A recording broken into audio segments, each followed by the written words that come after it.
পরিচালনায় চেতনা মঞ্চ, হ্যাঁ, যেখানে প্রতি বছরের মতো এবারও কিন্তু ব্লাড ডোনেশন ক্যাম্পের একটা আয়োজন করা হয়েছিল। সেখানে কিন্তু বিশিষ্ট বর্গরা, যারা সমাজের বিশিষ্ট ব্যক্তিরা, তারা এসে উপস্থিত হয়েছে এবং সমাজের সাধারণ মানুষ যারা এসেছে তারা কিন্তু এসেছে।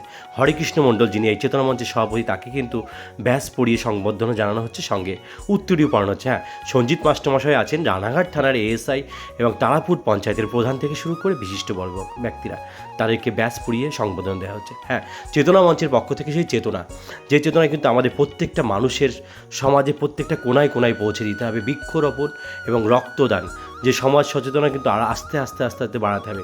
সেই চেতনা মঞ্চের পতাকা কিন্তু দেখলেন উত্তোলন হয়ে গেল সভাপতির হাত দিয়ে। এবং বৃক্ষরোপণ, হ্যাঁ, আজকে কিন্তু উষ্ণায়নের যে জায়গায় আজকে আমরা পৌঁছে গেছি, প্রত্যেকে কিন্তু আমরা বৃক্ষরোপণ করাই কিন্তু সবাই মন দিতে হবে।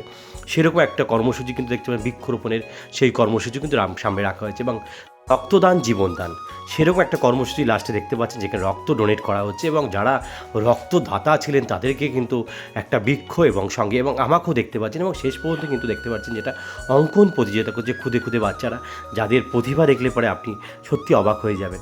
এবং শেষ পর্যন্ত আমি রক্তদান করছি। সবাই যদি ভিডিওটি ভালো লাগে, সবাই লাইক শেয়ার কমেন্ট করবেন এবং সবাই ভালো থাকবেন, সুস্থ থাকবেন। নমস্কার।